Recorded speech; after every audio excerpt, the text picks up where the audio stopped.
Ya Rasulullah itu wahyu yang pertama yang beliau terima itu mimpi yang salihah. Iya, jadi beliau sering bermimpi. Dan mimpinya itu datang seperti cahaya subuh. Sebagai cahaya subuh. Akhirnya beliau pun senang untuk menyendiri. Beribadah kepada Allah. Menyendiri. Beliau menyendiri di Gua Hira. Mengambil perbekalan di sisi Khadijah, pergi ke Gua Hira. Kalau habis bekalnya balik lagi ke Khadijah, terus ke Gua Hira lagi. Senang beliau menyendiri. Sallallahu alaihi wasallam. Sampai akhirnya datanglah malaikat kepada Nabi sallallahu alaihi wasallam. Lalu malaikat berkata, "Iqra." Bacalah. Kata Nabi sallallahu alaihi wasallam, "Ma ana biqari." Saya bukan orang yang bisa membaca. Saya bukan orang yang bisa membaca. Iya. Jadi Rasulullah SAW memang tidak bisa membaca dan tidak bisa menulis. Dan Allah memilih nabinya seperti itu. Dan itu untuk membuktikan kebenaran Al-Quran. Seorang nabi tidak bisa membaca, tidak bisa menulis, tetapi membacakan ayat-ayat yang semua orang Arab, walaupun semuanya bersatu padu, orang-orang yang paling fasih, tidak ada yang mampu mendatangkan semisal dengan Al-Quran. Nah, itu dari bukti kebenaran wahyu Al-Quran. Karena itu Allah berfirman kepada nabinya, "Wa ma kunta tatlu min qablihi min kitab wa la takhuttuhu bi yaminik. Idzal lartabal mubtilun." Kamu ini wahai Nabi Muhammad tidak pernah membaca kitab apapun sebelumnya. Dan kamu tidak pernah menulis dengan tangan kananmu. Kalau kamu bisa baca sebelumnya dan bisa menulis, ahlul batil akan ragu akan hal tersebut. Bisa dia ragukan. Oh ini wahyu dia dapat. Oh itu diambil dari tulisan orang lalu. Karena dia pandai membaca. Ya kan? Pandai menulis. Iya. Tapi ketika Rasulullah tidak pandai membaca, tidak pandai menulis, tapi mendatangkan Al-Quran seperti itu, wah itu luar biasa mengenanya. Dari sudut,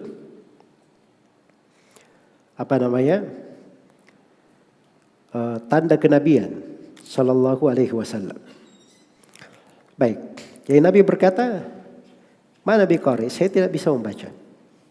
Maka Jibril pun mengambil Nabi, kemudian memeluknya, hatta balagha minnil jahd, sampai saya itu betul-betul kesusahan, sulit bernapas. Kemudian dilepas lagi oleh Jibril. Jibril kembali berkata, "Iqra." Bacalah. Nabi kembali berkata, "Mana biqari?" Saya tidak bisa membaca. Ini kejujuran beliau ya, lihat. Biasanya orang itu kalau sudah di ini kan, ayo coba kau baca lagi. Dia berusaha kayak mau begitu, mampu. Padahal tidak bisa. Nabi jujur, beliau bilang saya tidak bisa membaca. Diulangi lagi. Iya, Sallallahu alaihi wasallam. Dipegang lagi oleh Jibril, dipeluk. Sampai sesak napas beliau. Dilepas lagi. Kemudian Jibril kembali berkata, "Iqra." Kembali Nabi mengulangi, "Ma Nabi qari." Saya tidak bisa membaca. Maka dipeluk lagi oleh Nabi, dipeluk lagi oleh Jibril untuk ketiga kalinya. Setelah itu dilepaskan.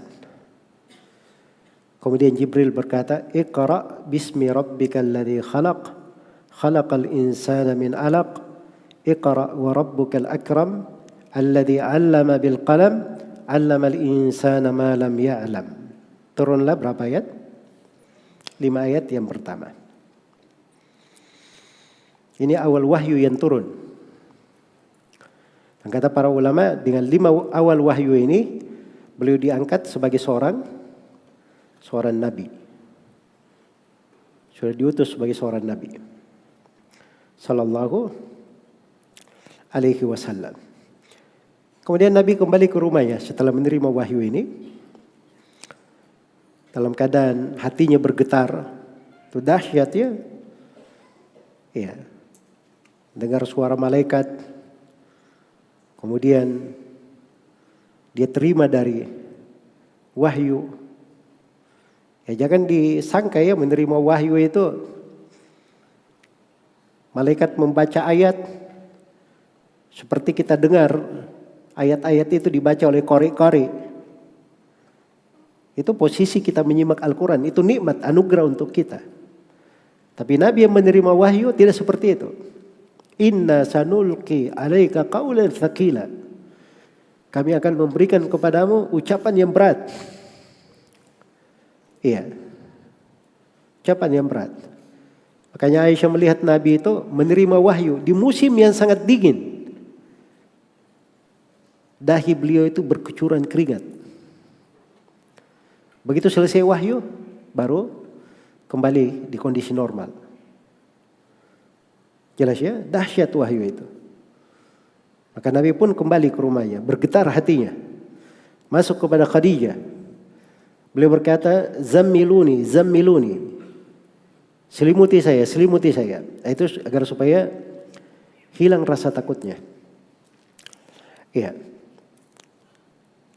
Belum mampu bercerita kepada Khadijah, minta diselimuti dulu. Begitu sudah tenang, barulah beliau berkata kepada Khadijah, laqad khasyitu ala nafsi. Saya sekarang khawatir atas diriku. Khawatir atas diriku. Maka kata Khadijah radhiyallahu taala anha, kalla wallah ma yukhzika Allahu abada. Kata Khadijah, tidak demi Allah. Allah tidak akan menghinakan engkau selama-lamanya. Ya, ini posisi seorang istri yang salihah di samping seorang suami. Di samping seorang suami. Jelas ya?